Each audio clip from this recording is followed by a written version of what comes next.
Good morning friends, मैं हूं सुनील काद्यान और आज है हमारा इन्वायरमेंटल साइंस का लेक्चर नंबर 32। आज हम बात करेंगे एसिड रेन के बारे में। इससे पहले हमने पढ़ा पोल्यूशन के बारे में, उसके बाद हमने ग्लोबल वार्मिंग के बारे में, ओजोन लेयर डिप्लीशन के बारे में, ग्लोबल वार्मिंग के बारे में हमने पढ़ा। तो हमने जाना कि यार ये सल्फर डाइऑक्साइड और नाइट्रोजन ऑक्साइड इन्होंने बहुत परेशान कर रखा है। ये दो केमिकल हमारे ऐसे हैं जो हमारे पोल्यूशन के लिए मेनली रिस्पॉन्सिबल थे। इनकी वजह से एक और प्रॉब्लम हमें आ रही है, उसको हम बोलते हैं एसिड रेन, या हम हिंदी में जिसको बोलते हैं अम्लीय वर्षा। बहुत इंपॉर्टेंट टॉपिक है हमारा ऑब्जेक्टिव टाइप, यहाँ से एक क्वेश्चन आने की प्रोबेबिलिटी बनती ही बनती है। तो देखते हैं एसिड रेन क्या होता है, इसके क्या क्या इफेक्ट होते हैं, हम इसको कैसे रिमूव तो नहीं कर सकते, उसको हम लिमिटेड कैसे कर सकते हैं। आइए चलिए देखते हैं एसिड रेन क्या होता है। What is acid rain? Acid rain means the presence of excessive acids in the rain water.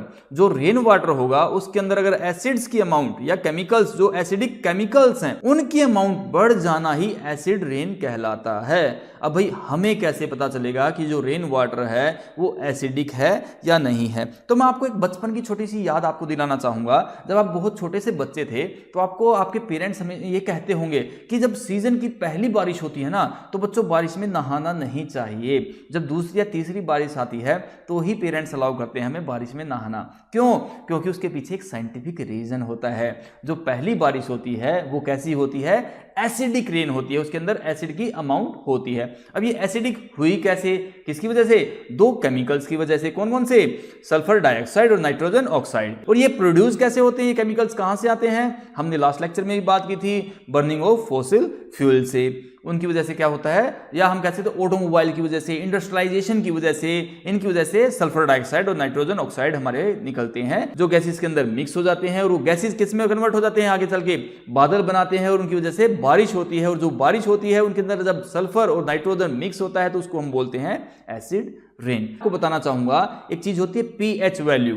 PH value जो कि एक स्केल पे हम मेजरमेंट करते हैं, यहां पे मैं आपको स्केल दिखा रहा हूं। जब उसकी वैल्यू 7 होती है तो हम उसको बोलते हैं डिस्टिल्ड वाटर, और जब 5.6 होती है तो हम कहते हैं जो हमारी रेन वाटर है वो प्योर रेन वाटर है। कैसा है?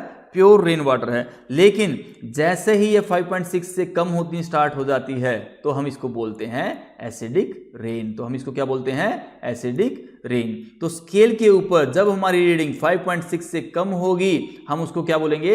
एसिडिक रेन बोलेंगे। जब 7 होगी तो उसको हम क्या बोलेंगे? डिस्टिल्ड वाटर हम बोलेंगे। और इससे जब ज्यादा हो जाएगी तो क्या हो जाएगा? बेसिक हो जाएगा। तो अपने हिंदी में मैंने थोड़ा सा वर्जन डालने की कोशिश की है कि वर्षा जल में अम्लों की बड़ी मात्रा को या उपस्थिति को अम्लीय वर्षा कहा जाता है।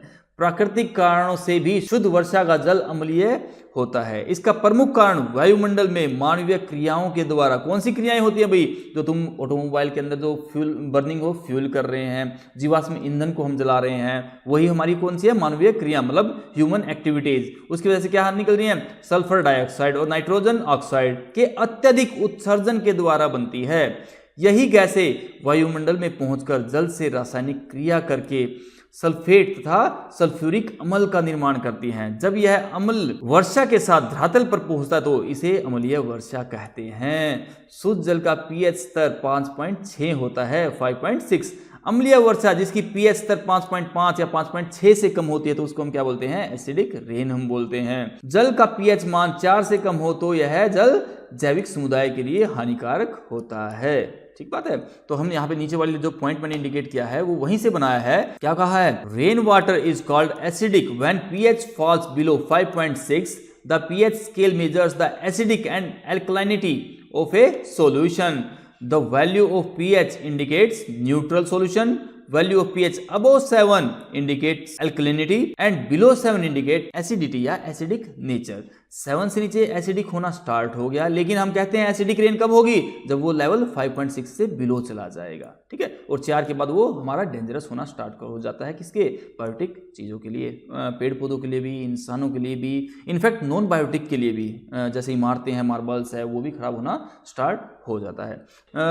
SO2 और NO2 क्या करता है? केमिकल रिएक्शन करता है। जो सल्फ्यूरिक एसिड मतलब H2SO4 जो कि मेजर कंट्रीब्यूट करता है 60 to 70% क्या करने में? एसिडिक रेन करने में। दूसरा क्या है, नाइट्रिक एसिड, जिसको हम केमिकल फार्मूला क्या है HNO3, कंट्रीब्यूशन कितना है 30 to 40%। एक और हाइड्रोक्लोरिक एसिड HCl, कंट्रीब्यूशन कितना है 5 to 10%। तो ये तीन क्या है केमिकल रिस्पॉन्सिबल हैं किसके लिए, एसिडिक रेन के लिए। आगे हम करते हैं टाइप ऑफ एसिड रेन। अब एसिड रेन के भी टाइप होते हैं दो, कौन से, वेट एसिड रेन और ड्राई एसिड रेन। वेट कौन सी होती है, नाम से भाई कहते हैं मेरे कपड़े गीले हो गए हैं, वेट हैं यार, आज मैंने वेट कपड़े डाल रखे हैं, गीले कपड़े डाल रखे हैं। इसका मतलब क्या है, किसकी वजह से होता है वेट, भाई बाहर बारिश हो रही थी और मेरे कपड़े गीले हो गए, वेट वर्ड वहां से आया है। तो these compounds when fall in the form of rain, बारिश, fog, dew and snow, they are in wet form. भाई जब बर्फबारी होती है, रेन बारिश होती है, तो इसका मतलब पानी हमारा सीधा हमारे ऊपर नेचर से, ऊपर से वायुमंडल से नीचे बारिश रेन की फॉर्म में आ रही है, फॉग की फॉर्म में आ रही है, स्नो की फॉर्म में आ रही है, तो उसको हम क्या बोलते हैं, वेट एसिड रेन। एक होता है हमारा dry acid rain. Dry acid rain क्या होगा, acid forming gases like oxides of sulfur and nitrogen get deposited on the surface of buildings, vegetation, soil and other materials. These are called dry deposition, which directly attacks on buildings materials like marble, metals like निकल and steel. ये क्या कह रहा है, जैसे भाई एक example आपने सुना होगा, ताजमहल का जो है मार्बल वो फेड होना स्टार्ट हो गया, उसका कलर येलोइश होना स्टार्ट हो गया। उसका रीजन क्या है, एक एसिडिक रेन है। अब वो कैसी हो सकती है, वेट वाली भी और ड्राई भी। वो उसको प्रिवेंट करने के लिए क्या कर रहे हैं, तो जो आगरा के अंदर उद्योग थे वहां पे हमने बहुत ज्यादा लिमिटेशंस लगा दी हैं। जो उसके नियर बाई लोकेशन में जो इंडस्ट्रीज, इनफैक्ट उनको तो बंद ही कर दिया गया है। तो इफेक्ट्स क्या होते हैं एसिड रेन के, ऑन बिल्डिंग एंड मोन्यूमेंट्स, वो खराब होते हैं। On water bodies and aquatic life, भाई एक्वेटिक लाइफ के बारे में हम कह सकते हैं भाई जो मछली वगैरह होती हैं जो पानी से जिंदा रहती हैं, ऑक्सीजन लेती हैं, जब वो एसिडिक रेन उसके ऊपर होगी तो उसका एसिडिक रेन की वजह से क्या होगा, ऑक्सीजन के अंदर ऑक्सीजन की कमी होगी, उसके केमिकल कंपोजिशन के अंदर चेंजेस आ जाएंगे और उसकी वजह से उनकी लाइफ के पे इफेक्टेड होगी, उनकी लाइफ इफेक्टेड होगी। किसकी, वाटर बॉडीज और एक्वेटिक लाइफ जो होगी डिस्टर्ब होगी, उनकी साइकिल डिस्टर्ब होगी। ऑन वेजिटेशन, जैसे हम टमाटर की फसल की बात करें तो एसिडिक रेन होती है तो वो फसल खराब हो जाती है। ऑन ह्यूमन हेल्थ, अगर मैंने बताया ना आपको एग्जाम्पल कि हमें बारिश में नहाना नहीं चाहिए, जब एसिडिक होती है तो स्किन प्रॉब्लम्स में हो जाती हैं। ऑन विजिबिलिटी, जब फॉग वगैरह होती है तो क्या है, हमें दिख रहा है कम हो जाता है, विजिबिलिटी बहुत लो हो जाती है। कंट्रोल कैसे कर सकते हैं, emission of SO2 and nitrogen oxide from industry should be reduced. हमें जो इंडस्ट्रीज वगैरह हैं उनके अंदर जो इसका कंजप्शन जो होता है, जो यूज होता है, उसको मिनिमम करना चाहिए, एमिशन जो होता है उसको कम से कम करना चाहिए। तो ये था एक टॉपिक हमारा बहुत छोटा सा, बहुत प्यारा सा, किसके ऊपर, एसिडिक रेन के ऊपर। आई थिंक आपको समझ में आया होगा।